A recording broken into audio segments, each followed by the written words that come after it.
Hey, what is up everybody? Welcome back to another episode of Pokemon Go. In today's episode, we are actually going to be taking a look at all the Gigantamax forms coming to or already in Pokemon Go. We're going to be looking at this from the lens of Pokemon Go, so we're going to be saying like things like Venusaur, Blastoise, and Charizard, and of course Gengar. Where do they kind of rank, and why am I ranking them like this? So, things that are more offensively focused but also have a type advantage for things coming down the pipeline are going to be weighted a little bit better. Things that can take a hit are going to be, are also valuable, but, there's also things like, is it useful outside of the realm of Gigantamax Dynamax? So, Pokemon that also have a Mega form, like Charizard, Venusaur, Blastoise, Gengar, are going to be weighted heavier. Are they better? Can they be used in other things? Are they good in Go Battle? Are they good in multiple forms of Go Battle? Megas?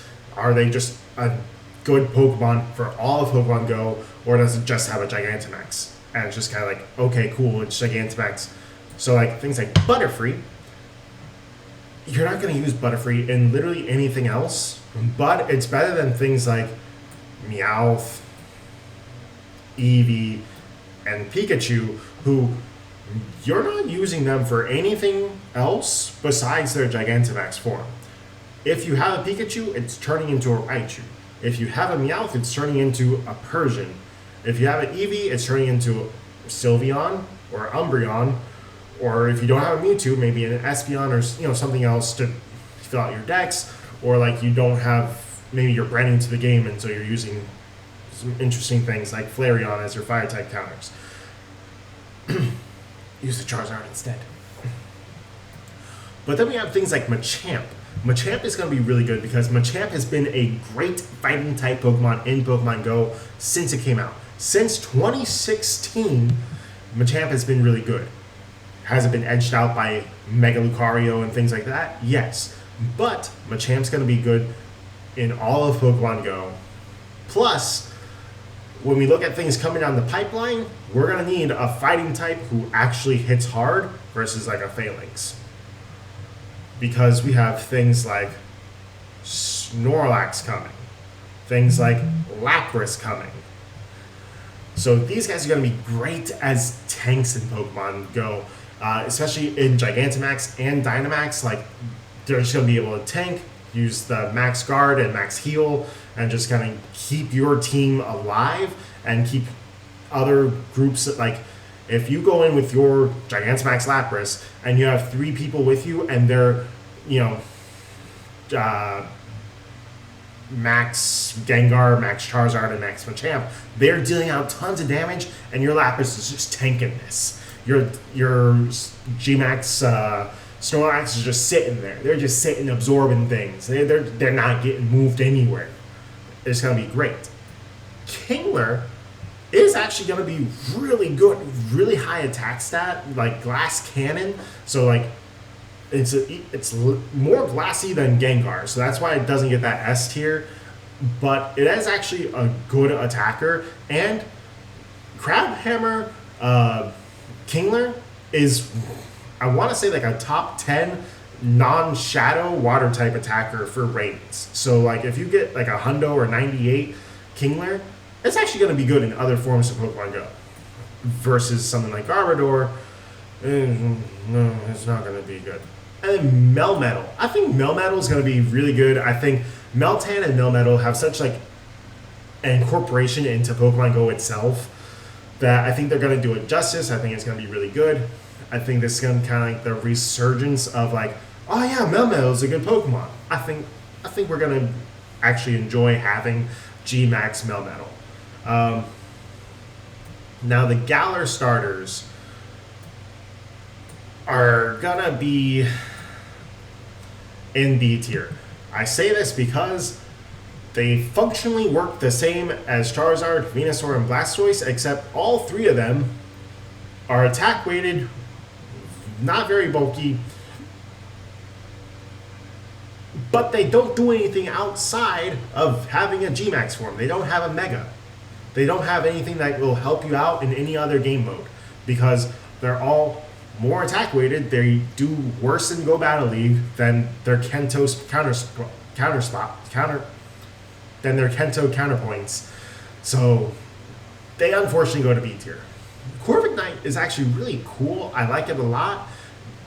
It's going to be a side grade to Skarmory. We've seen Skarmory do really good things. So I think it might actually be like a higher B tier. But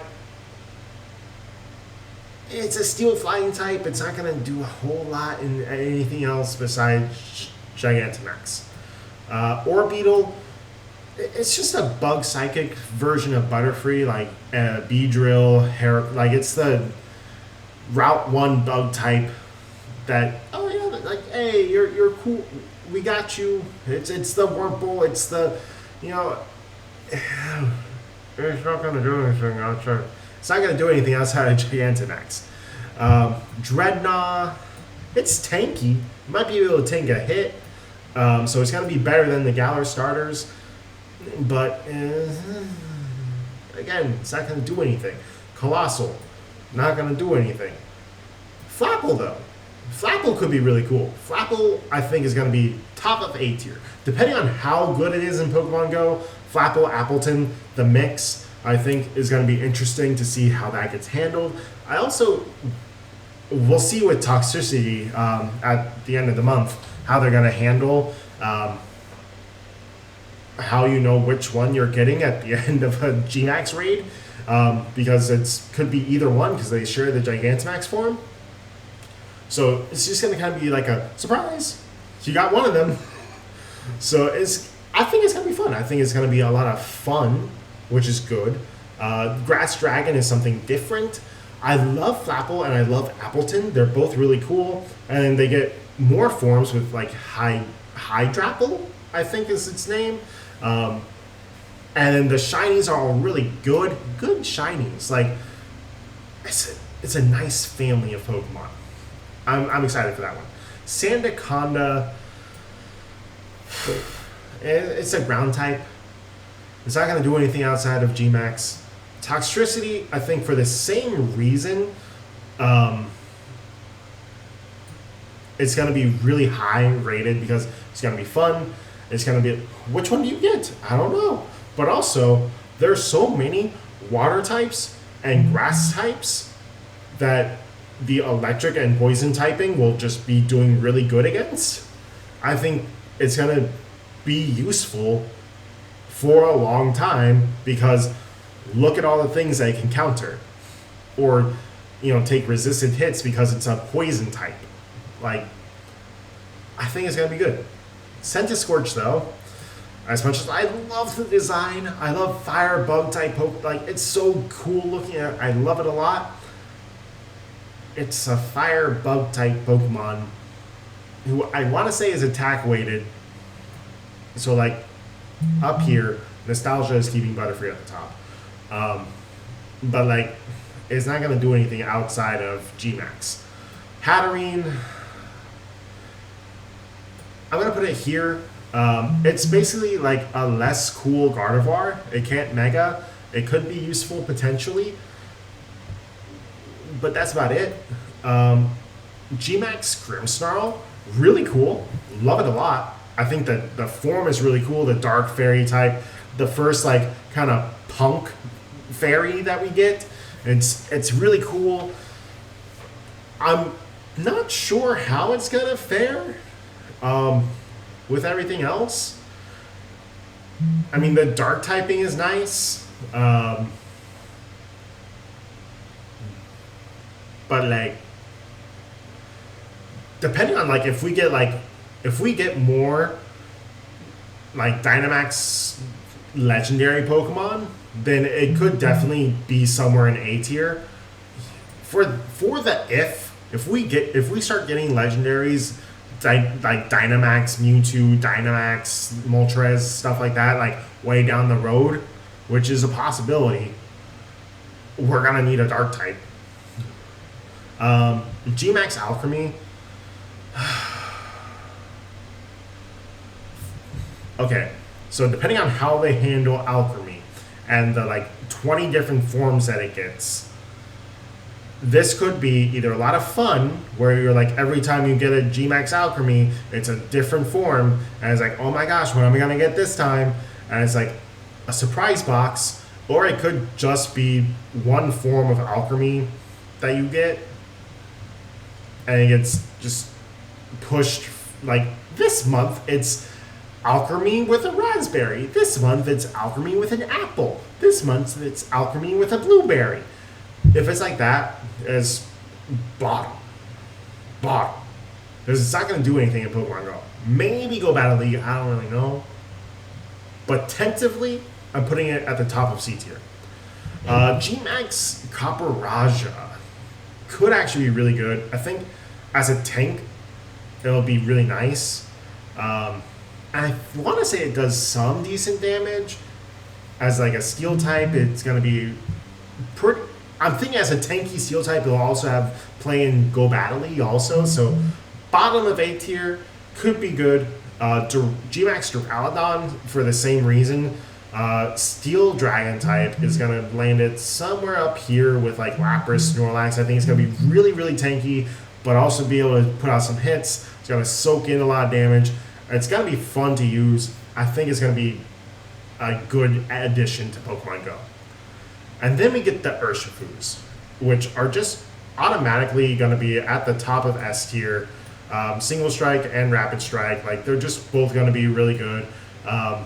One's not going to be really necessarily better than the other. We'll have to see how they kind of do their signature moves for Pokemon Go. They are a legendary, not myth.